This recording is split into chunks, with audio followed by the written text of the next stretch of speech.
This is Group 10's presentation of levitating balloons. I'm Morgan Kiriakosa. I'm Jordan O'Conley. And I'm Sophia Viola. The question proposed in this lab was how to find the value of Q after a balloon has been charged.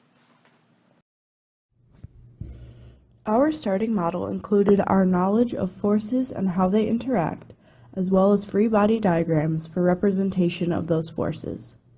We also learned early this semester how Coulomb's law relates electric force to charge and distance, which is how the charge of the balloon will be calculated. Torque was important when measuring the distance between the balloons, which will be further explained in the experimental setup. We made a couple of assumptions for this lab as well. The first was that the balloons were the same size.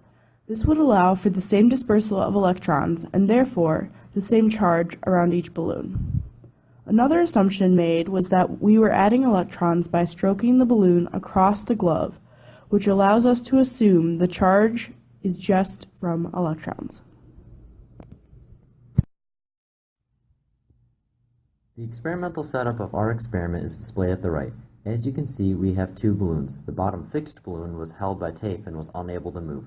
The upper blue balloon was held by the knot, which would act as the fulcrum. Both balloons were rubbed 15 times on a glove to get each at the same charge. A ruler was then held up next to the balloons, and the distance from one knot to the other was considered the distance between, as it was near the same height as the center of mass. Each balloon was also weighed while inflated to get the mass. Because the knot of the upper balloon was the fulcrum, our knowledge of torque comes into play.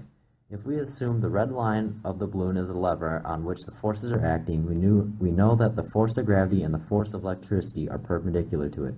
Because of this, the lever does not move, and then the forces will be equal. Here's the data collected throughout the experiment. The second through fourth columns were the distances measured for each balloon, whereas the fifth column is the average of the distances. Lastly, there is the mass of each balloon in the final column. When calculating the charge of the balloon, the force of gravity was assumed to be equal to the force of the electricity. So mass times acceleration is equal to k times q squared divided by r squared. Then the equation was solved for q and the units were also written in.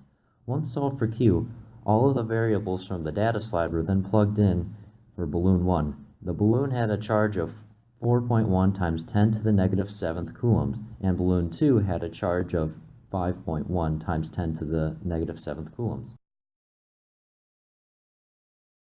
To calculate how many electrons were transferred by rubbing the balloon across the glove, we used the charge of each balloon and divided it by the charge of one electron.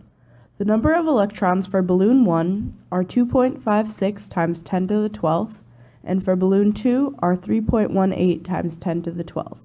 That's over 1 trillion electrons transferred from just 15 strokes. The model we used for our project was accurate. We used two top balloons to ensure that neither balloon had another variable that would affect our results.